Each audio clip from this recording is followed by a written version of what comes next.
First time having your head coach have no voice for a solid half of football? It was pretty funny, to be honest. It's yeah, I know Coach Lashley is never shy to voice his opinion to the refs, and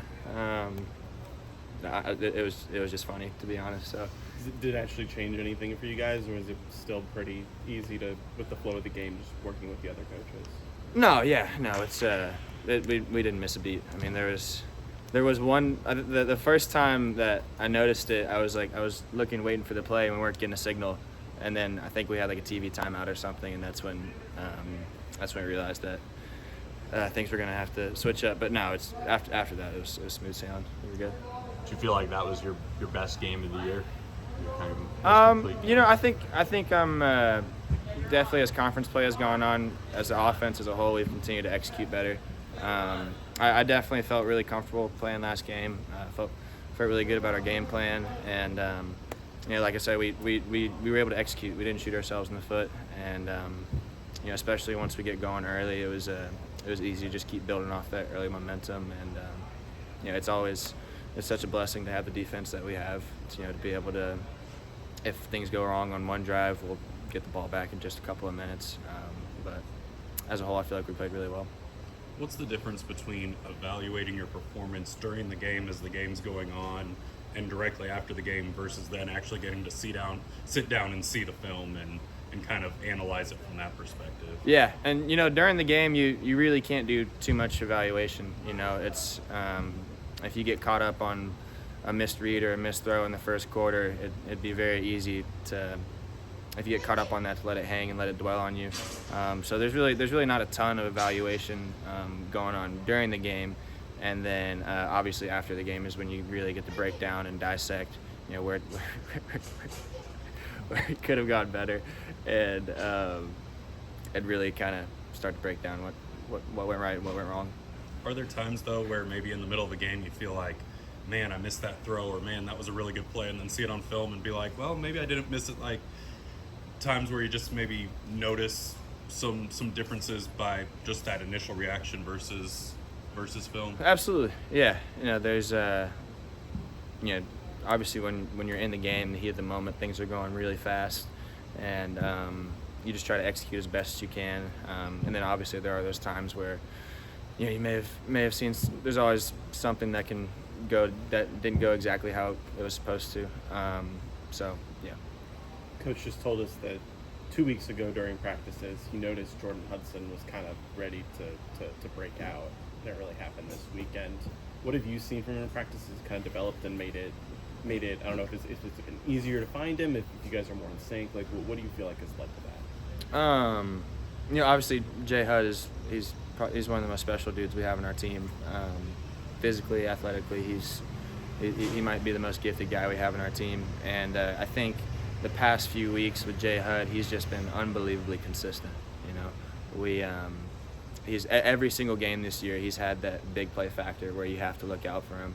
And I think especially like last week, you were able to see how consistent and easy it was to hit those underneath routes to him and kind of those more possession type throws. And he was already unbelievable, and he's still continuing to make strides.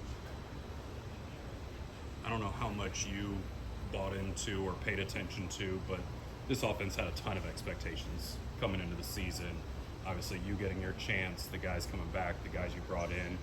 It's maybe taken a little while, but do you feel like maybe this offense, like you said, continuing to get better is really making those big strides lately these last couple of weeks? I do, yeah. I feel like we're really getting better each week, being able to stack days.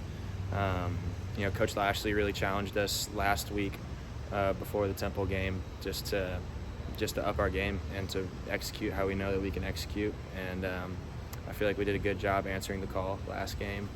And our goal, our expectation is just to keep getting better. So. Do you kind of change anything talking with the guys about, hey, we're just coming off this big, dominating win. Tulsa, they're going to come in with a little bit of fire maybe after last week. Do you have to kind of over-prepare when you're in that situation versus them? A little bit, I think the biggest thing about going to this game and finishing out the rest of the year, I think anybody could have noticed last game, we just had a bit of an edge. We had like a bit of a swagger. You could tell that our mentality has shifted from those first few weeks. And I think the biggest thing, just like you said, Tulsa's going to come in here, guns blazing, trying to knock us off. So I think the biggest thing is just trying to have that mentality of, when we execute, we're unstoppable, and just keeping that edge that we can play with anybody and just play our game. Against, I guess, East Carolina, maybe it was Keyshawn this last week, maybe J. Hud and Bailey a little bit. When you're maybe finding guys and getting in a rhythm with a certain guy, is that something where you tell coach, hey, I really think so-and-so and I are locked in today? Or do you just kind of let the play run and try to get somebody else going if somebody's already going? I think it's both, honestly.